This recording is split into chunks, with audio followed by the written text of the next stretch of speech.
Hello and welcome to Quick Charge. I'm Mikey G, and it's Wednesday, June 14th.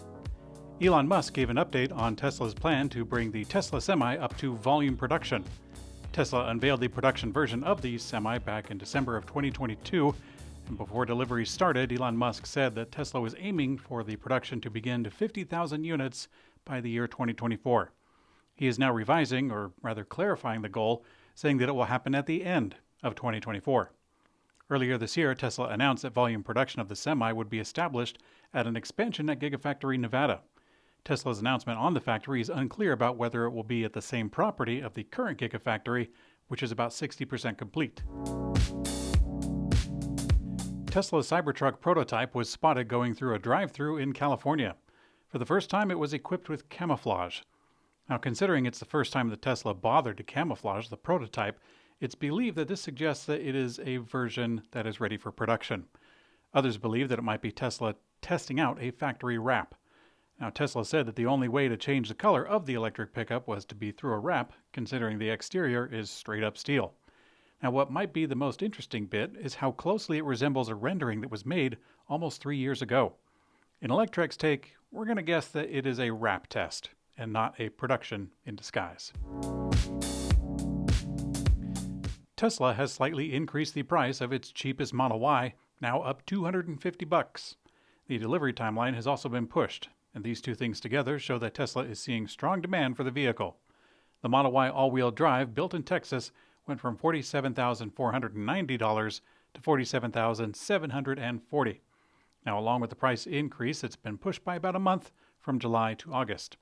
Now, Tesla has previously said that it is keeping a close eye on production capacity in order to flow and adjust prices to keep them aligned.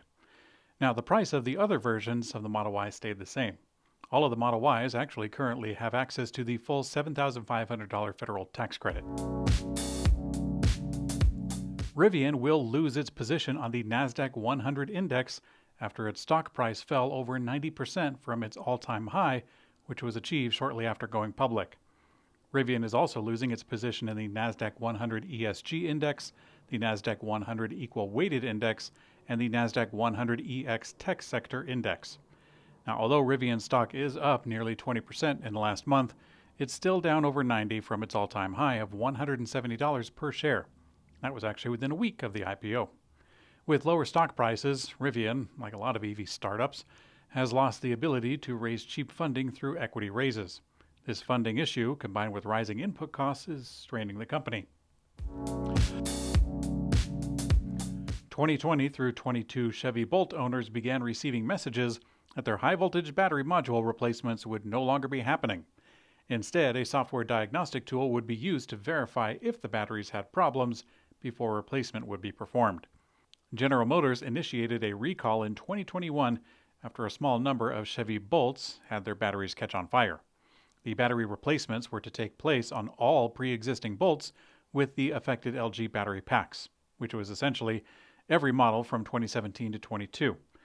General Motors also clarified that 20 to 22 Bolt owners were never promised new batteries. Now, instead, they were promised to fix defective modules.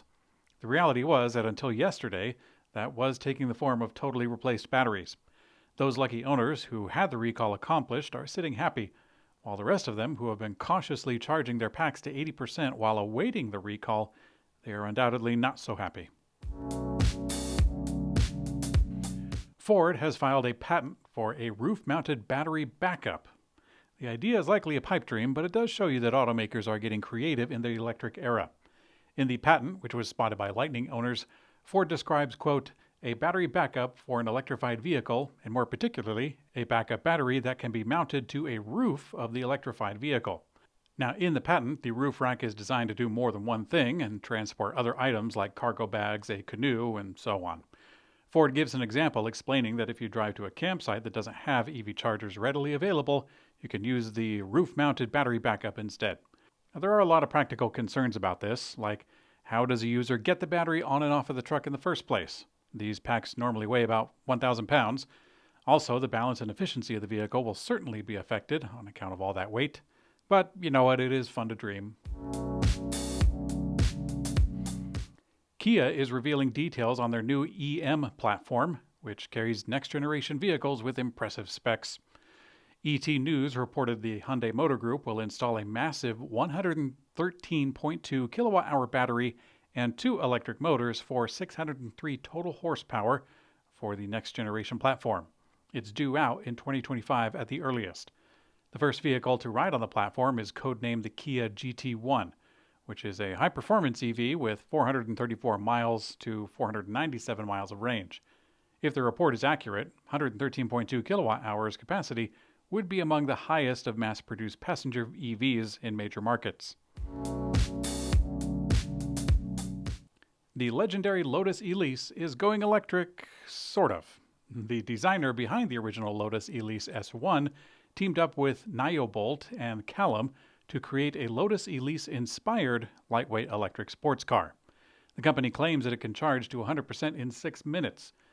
And given that they plan on using a 35 kilowatt-hour pack, about half the size of many cars on the road today, I am inclined to believe them.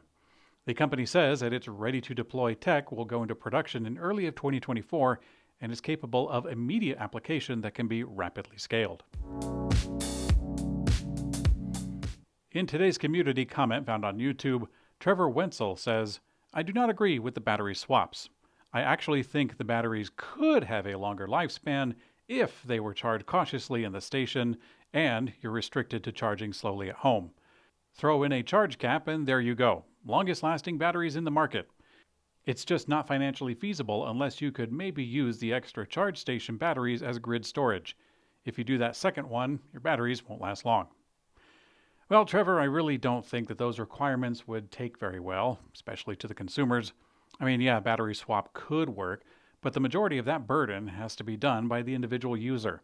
Forcing them not to utilize fast public chargers and also limiting their charging current at home and capping capacity would all work to make customers have a terrible experience.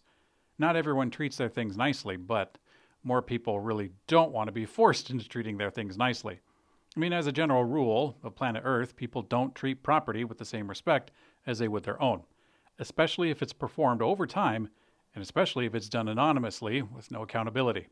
So yeah, I really don't think the battery swapping could work, and if it does, I think they would have to really change up the model, like add accountability and maybe some of those restrictions that you've listed, but that's just so much to put onto the customer.